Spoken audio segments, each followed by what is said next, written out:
Should we take one before? Sure. I got a beer. No, I'm kind of good. I'll let you go. We got that on take. Damn it. Me turning down a shot. I'm back. It's one chain, two beaners.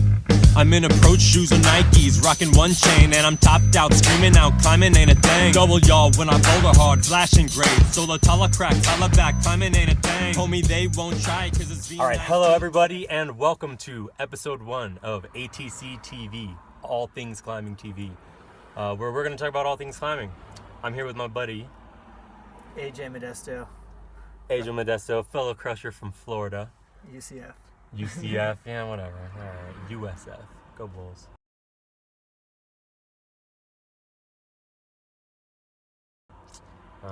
But basically, we are out here doing it live from Estes Park, Colorado. Damn, that actually looks pretty good. Cool. Oh, maybe it'll pick us back up. It did. Right on.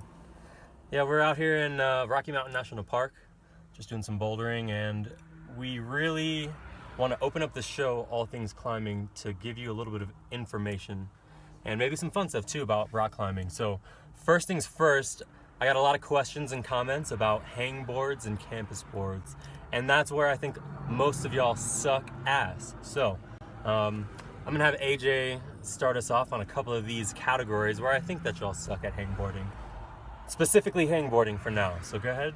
What's the first thing for us to talk about? Right here for the first critical mistake on hangboards, we're going to talk about hanging straight.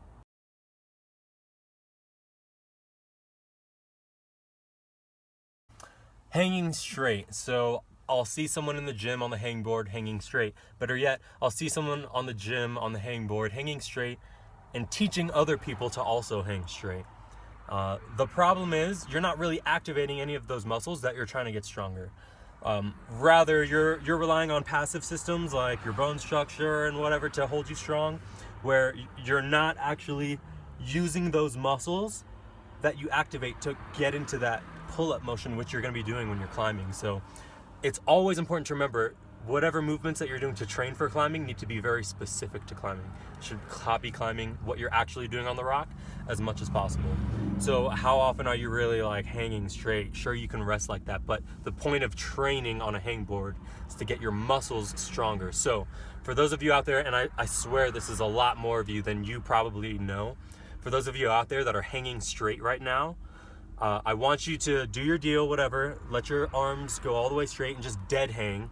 And instead, when you're there, pull up a little bit, engage all those muscles that it takes to do so, and pull up to about a 135 angle in your arm. So pull up to about here, because more realistically, when you're rock climbing, you're gonna be moving through holds and activating your back and shoulder muscles and finger muscles. So that's what you want to be doing when you're hangboarding. So let's check out the next category. I think they got that.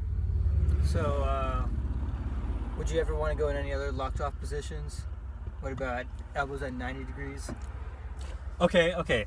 Excellent question. Don't get me wrong. It's not always wrong to train lock-offs, right? A good exercise is what they call the Frenchie, which is where you're dead hanged and then you do a pull-up and then you go to 135, and then you do a pull-up and you go to 90, do a pull-up, etc., right? And do it back down. You do want to train lock-offs, right? Because when you're climbing on the wall, you lock off. But when you're training on a hangboard, specifically trying to get your muscles stronger, if you change and make sure that you're activating the more specific muscles, I promise they're going to get stronger and you're going to see way more results. You're going to 10x your results. I guarantee it. All right, cool. Sounds good. All right, what's our next category? So next category is why is closed hand crimping bad on a hangboard?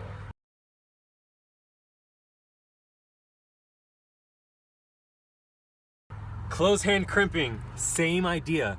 You're not activating the muscles that you're trying to get stronger on the hangboard, right? So if you're closed crimping, so little lesson, an open hand position is when your hands are like this on a hold, right? Whereas a closed hand position or a closed crimp position is where you bring your thumbs over your joints, over the tips of your fingers, right? So it gives you more stability so that you can kind of lock into that hold. The problem with that is, so it's good when you're rock climbing because it takes a little bit of weight off of the tendons and pulleys that are working really hard to hold you onto the friggin' rock. It takes a little bit of weight off of them and puts them on your joints, right? But then it's putting weight on your joints. You're destroying your joints over time. So I mean, if you're trying to send that proj, closed hand crimp, destroy those joints, whatever. But when you're training on a hangboard, what purpose do you have in taking weight off of the muscles that you're trying to get strong and putting it on your joints that are getting destroyed? No point in that. So if you're closed hand crimping on the hangboard, sorry, you're doing it wrong.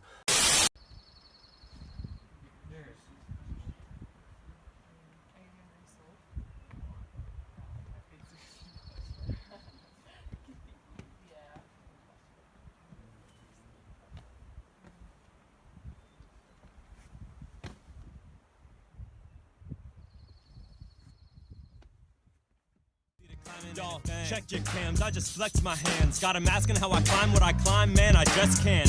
No gear, no fear, my flow's clear. Your friends clap when I send, but you get no cheers. I'm so near the top, I can't stop to talk. They mad at they brag, cause I sent all they rocks, girl. You're loving my style, it's thuggish and wild. I'm improving, but your boy's been on some drugs for a while. Cause my pinky's stronger than your better half. Got more moves and tools than a level 5 route setter has. I'm jetting past the dumbies, fumbling with their gear. By the time they top out, I'm at the bar with the beer.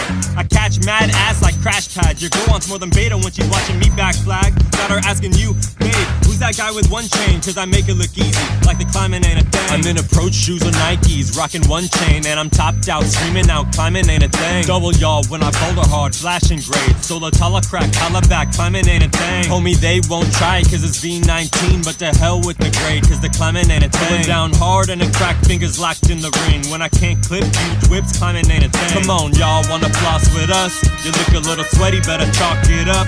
Top a little beta, baby, watching us. You're slacking on your crimping, lock it up. See the climbing ain't a thing. My rack is thick, got cams for days. I don't really need them, but I bring them anyway. You pick who you're choosing on my Instagram. Only cost a brand, about 25 grand. I only use they rope if it pays for dope. I only use they shoes if it buys my booze. Better make a good offer, don't bother with your sponsorships. I'm legit cause I can spit and got a monster grip.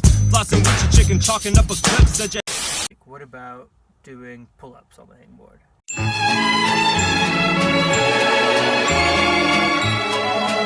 On the hangboard, you're not supposed to be doing plyometric exercises, you're doing isometric exercises. Again, get your hands on the holds that you want to be training, whether they're slopers, crimpers, whatever, and engage those muscles a little bit and simply hold there. And that's how you're going to get those muscles stronger. So yeah, people doing pull-ups on the hangboard, I really suggest you move over to the campus board. And we'll transition to that because I also did get some questions for the campus board. But okay. So, plyometric, yes. I urge you to move over to the campus board and work on that explosive power because the hangboard's really reserved for a more static exercise, an isometric exercise. and Anything to add or question? What kind of strength is the hangboard giving you compared to the campus board? Right, so usually if you're trying to get, excellent question, thank you so much. Oh wow, that's great.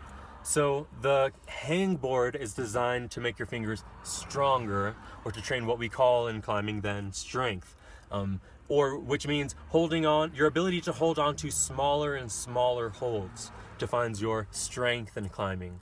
And that's what you really should be training on the hangboard. If you're bad at slopers, then you want to be hanging on slopers so your fingers get stronger in those exact positions, and whatever exact fibers that need to fire for a sloper, they will get stronger if you hang onto the hangboard isometrically and specifically at timings that work for your goals.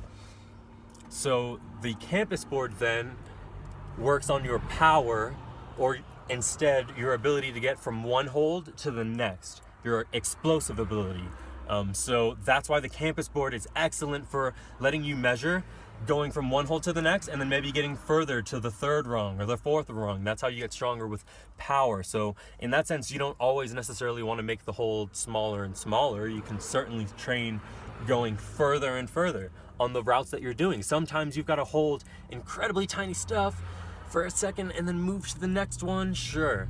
And then other times you're dynoing from jug to jug. So that's the difference between strength and power, and the difference between training on a hangboard and on a campus board.